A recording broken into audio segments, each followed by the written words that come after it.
What unfolds when one of cinema's most cherished icons refuses to yield to the increasingly abrasive antics of late-night television's most contentious personality? The entertainment industry was left in stunned disbelief after Brad Pitt was abruptly ejected from the Steven Anderson show, following what began as a routine interview and spiraled into one of the most volatile live confrontations in recent broadcast memory. The aftermath has been incendiary, with social platforms igniting an outrage and insiders stepping forward to expose the unsettling dynamics lurking behind the curtain of late-night TV. Before we delve into the startling truth behind this on-air clash, be sure to subscribe and tap the notification bell so you don't miss the hidden narratives the mainstream outlets avoid. And as the drama unfolds, we invite you to leave your thoughts below. The evening commenced much like any other recording of the Steven Anderson show. The audience brimmed with anticipation, fully aware they were about to witness Brad Pitt attending to promote his newest cinematic venture. Behind the scenes, however, the production crew wore a quiet tension, a discomfort that would only make sense in hindsight. Brad arrived with his trademark relaxed charm, greeting admirers with genuine warmth and posing for photos, blissfully unaware of the storm awaiting him. According to those familiar with the production, Lowell had been in an especially irritable state throughout the day, lashing out at staff and issuing unreasonable directives. "He's never been easy," admitted one crew member requesting anonymity. "But recently he's become nearly impossible. The persona viewers see is a polished mask, not the man he is when the lights go down." When Brad was finally introduced and stepped onto the stage, the crowd erupted in enthusiastic cheers. He offered a casual wave, shook Lowell's hand, and took his seat. The opening exchange was congenial enough. Lowell asked about Brad's latest film and his collaboration with the director. Brad responded with composed insight and his signature wit that has long endeared him to audiences across the globe. The tone shifted when Lowell veered sharply off script, broaching Brad's private life in a manner that clearly blindsided him. "So, Brad," Lowell began with a pointed grin, "we've all heard about your chaotic divorce saga. Care to spill some details our viewers might enjoy?" Brad's expression changed subtly but unmistakably. Though he remained composed, discomfort etched itself across his features. "Nathan, I think we both understand that's not why I'm here," he said measuredly. "I'd prefer we stick to discussing the film, if that's all right." Rather than acknowledging the boundary, Lowell pushed further. "Oh, come on, Brad. You can't show up here and expect to steer the conversation wherever you please." Laughter from the audience turned awkward, the mood in the studio darkening. Brad adjusted in his seat but stayed professional. "Actually, Nathan, these promotional appearances are built on mutual understanding. We agreed in advance on what topics were appropriate, and my personal affairs were categorically off limits." Behind the scenes, this was no surprise. Brad's representatives had held detailed discussions with the show's producers, establishing strict parameters around sensitive issues, especially those involving family and ongoing legal matters. Lowell, however, was now blatantly disregarding that agreement. His retort came sharp and smug. "That's not how things work on my show, Brad. My audience expects raw honesty, not a rehearsed PR parade." The tension was now thick enough to cut with a knife. The live audience had grown hushed, sensing the friction. Brad inhaled deeply, making a visible effort to salvage what had turned into a sinking interview. "Listen, Nathan, I've always respected your work," Brad began, evenly. "But this feels deliberately confrontational. We could be talking about the film, my career, even the state of the industry. But I won't discuss my children or private affairs, and you agreed to that." Lowell's face tightened. Those familiar with him behind closed doors knew what came next. The infamous temper that had allegedly reduced multiple staffers to tears was rearing its head in public. "Don't tell me how to run my show, Brad," he snapped, his friendly facade disintegrating. "You Hollywood types are all the same, obsessed with control. But this is my stage, and I make the rules." A profound silence swept through the room. Brad, clearly shaken but composed, held his ground. "I'm not trying to control anything, Nathan. I'm simply asking for the courtesy of honoring what we both agreed upon before I walked out here." During the ensuing commercial break, eyewitnesses described fiery exchanges between Brad's team and the producers. Brad remained in his seat, scrolling quietly on his phone, avoiding any glance toward Lowell, who stood in a tense huddle with his writing staff at stage left. When the cameras resumed, the strain was unmistakable. Lowell returned to his seat with a half-hearted, barbed apology. "Didn't mean to touch a nerve there, Brad. Guess some subjects are just too touchy for some folks." At that moment, Brad's patience reached its limit. Departing from his usual affable persona, he turned to Lowell and spoke directly. "You know what, Nathan," Brad said, his voice calm but edged with steel. "I've been in this business long enough to spot when someone's trying to stir the pot at my expense for a spike in viewership. If that's your game, you can play it without me." The audience let out a collective gasp. Brad Pitt, long admired for his professionalism and affable charm, had just drawn a clear line in the sand. While the reaction was one of astonishment for many, those who truly knew him weren't surprised in the least.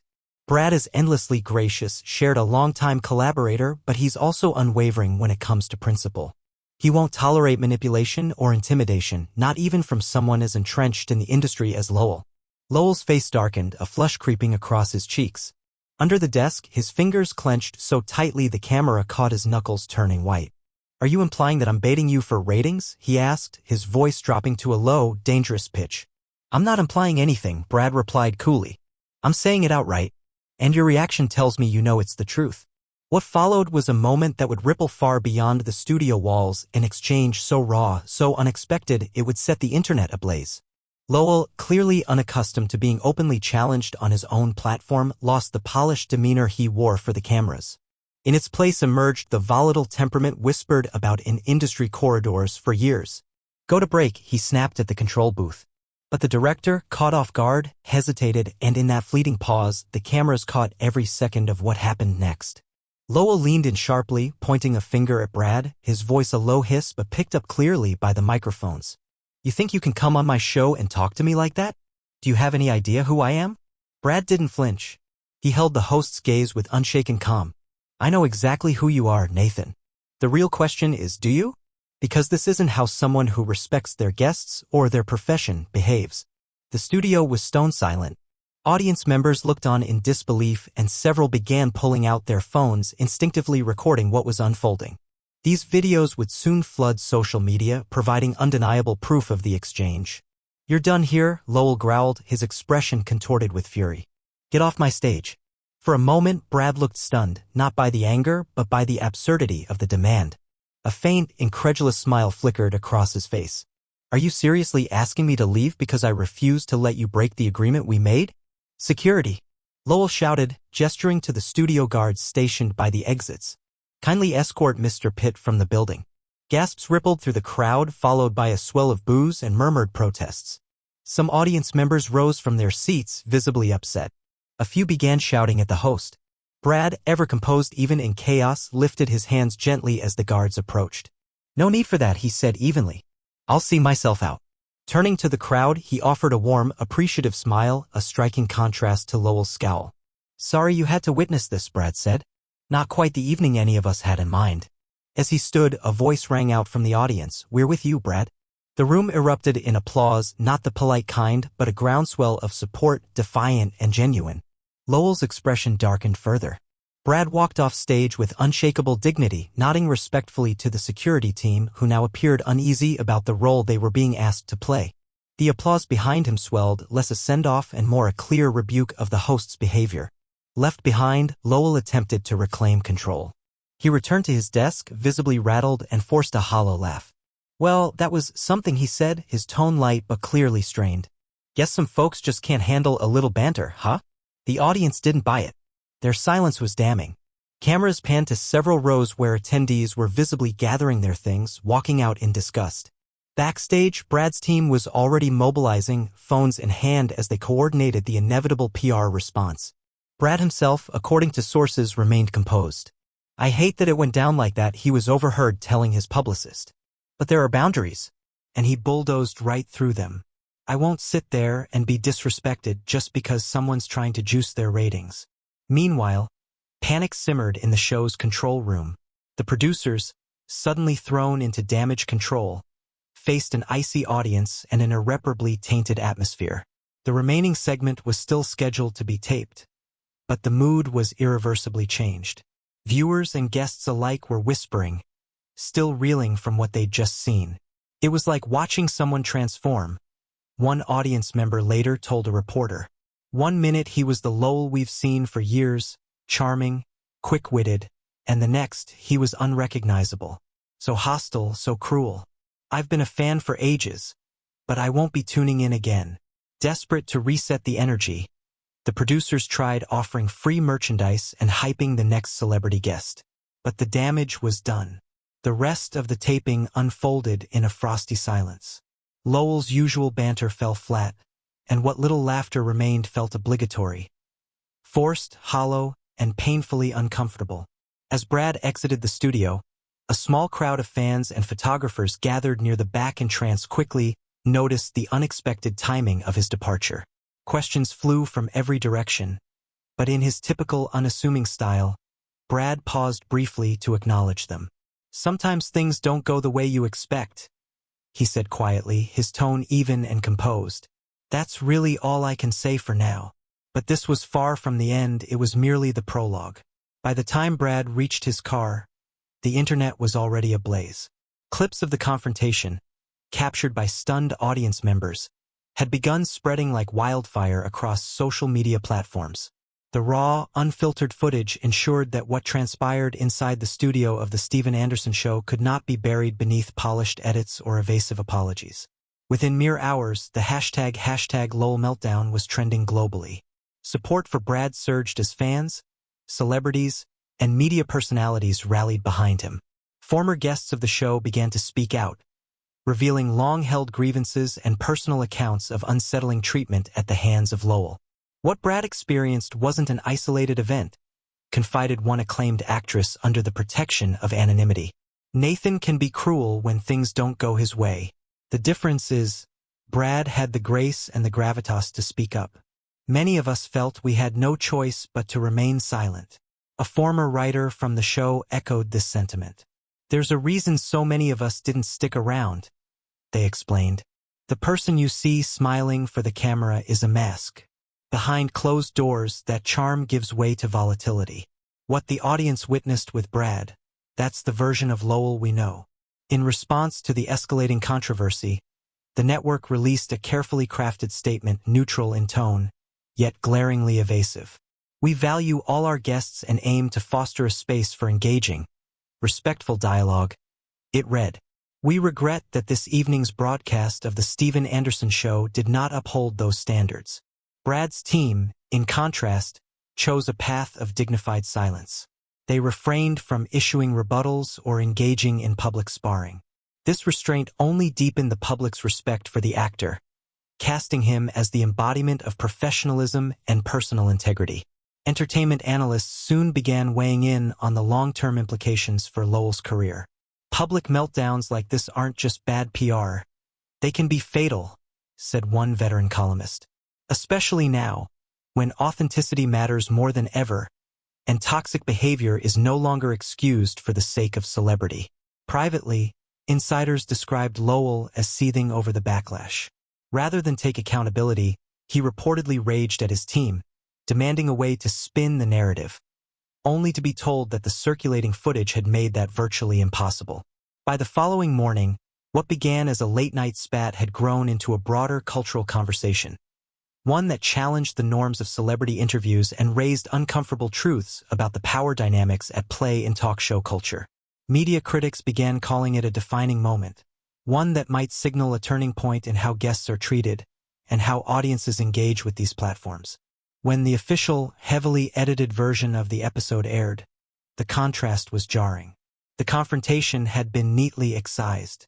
Viewers saw only Brad leaving during a commercial break, with Lowell offering a vague explanation involving a scheduling miscommunication. But the public wasn't fooled. Side-by-side comparisons with the unedited clips told a different story, one of calculated omission. "They're gaslighting the entire audience," wrote one commenter in a post that quickly went viral. "We all saw the truth, and they're pretending it never happened." The show's official social media channels were soon inundated with criticism. Comments poured in, decrying the attempt to rewrite reality and pledging to boycott the program. Meanwhile, several major sponsors, wary of becoming entangled in the controversy, began discreetly pulling their advertisements. 3 days later, Brad made his first public appearance since the incident, attending a philanthropic gala he had committed to long before the events of that night. Cameras swarmed, microphones were thrust forward, and all anyone wanted to ask about was the Steven Anderson Show. Brad, ever gracious, met the onslaught with composure.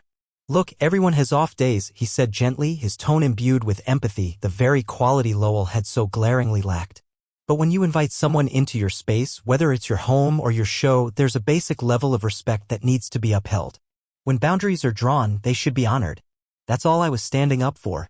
When pressed about whether Lowell had reached out to him privately, Brad offered a faint smile. No, he said simply. But that's all right. Sometimes silence says more than words ever could. Meanwhile, Lowell was notably absent from his own show for the rest of the week. The network, scrambling to maintain composure, chalked it up to a long-planned vacation. But sources close to the production revealed a more telling truth. The break was neither planned nor voluntary. He was told to stay out of sight until the storm calms, one insider confirmed. There have been back-to-back meetings, and none of them are about upcoming guests. They're terrified this might be the beginning of the end. The enforced hiatus did little to temper Lowell's attitude. Those who crossed paths with him during this period described him as unrepentant, convinced that he bore no fault and that, in time, public opinion would swing back in his favor. This troubling detachment from the reality of the situation only deepened concerns among network executives already grappling with the fallout.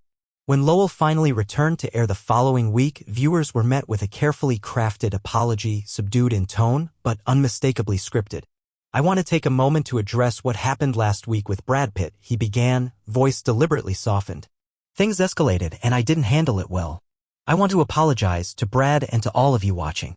Yet whatever goodwill the apology might have garnered was swiftly undermined by a series of tone-deaf jokes that followed, quips that subtly suggested Brad had overreacted, that the incident had been blown out of proportion.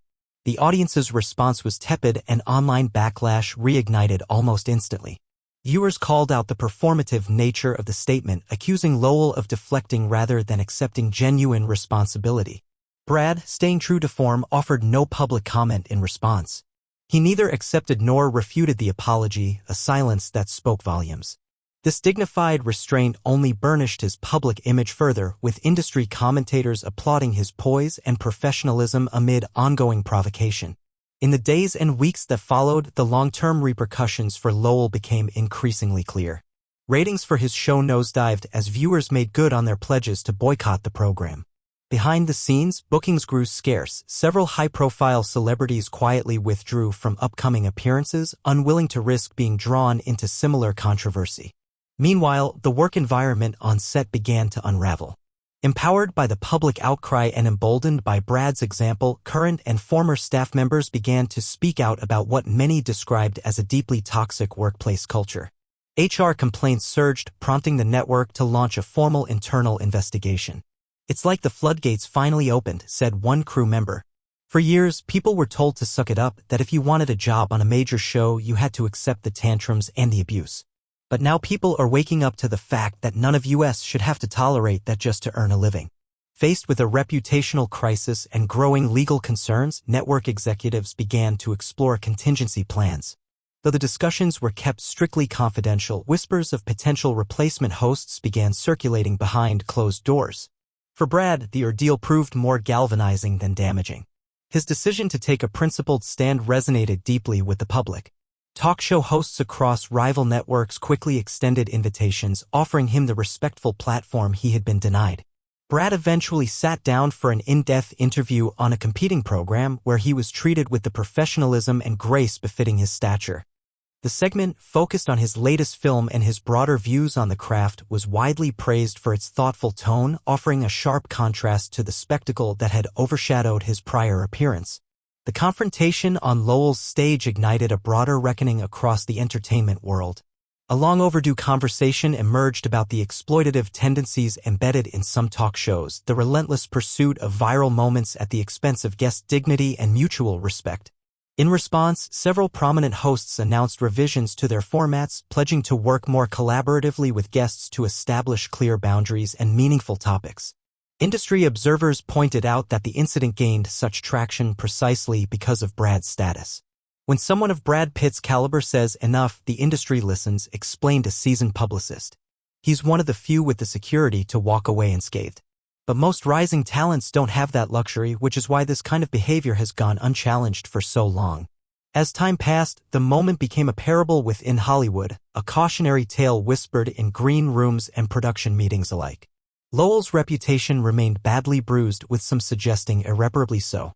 Brad, meanwhile, emerged as a quiet icon of resistance, praised for his refusal to be publicly diminished. The full extent of Lowell's professional reckoning continues to unfold as the network weighs its next move with surgical caution. But one truth is clear: the entertainment landscape has been irrevocably changed by those few charged minutes on stage when one of Hollywood's most respected figures chose not to remain silent and, in doing so, revealed the truth behind the facade of one of television's most powerful figures. So, what's your take on the fiery clash between Brad Pitt and Steven Anderson? Was Brad right to defend his boundaries, or should he have rolled with the punches in the name of late-night entertainment? Let us know what you think in the comments. If you found this deep dive into one of Hollywood's most jaw-dropping talk show moments enlightening, don't forget to hit that subscribe button and ring the bell so you're always in the loop on the real stories the tabloids won't touch. Thanks for watching. We'll see you next time.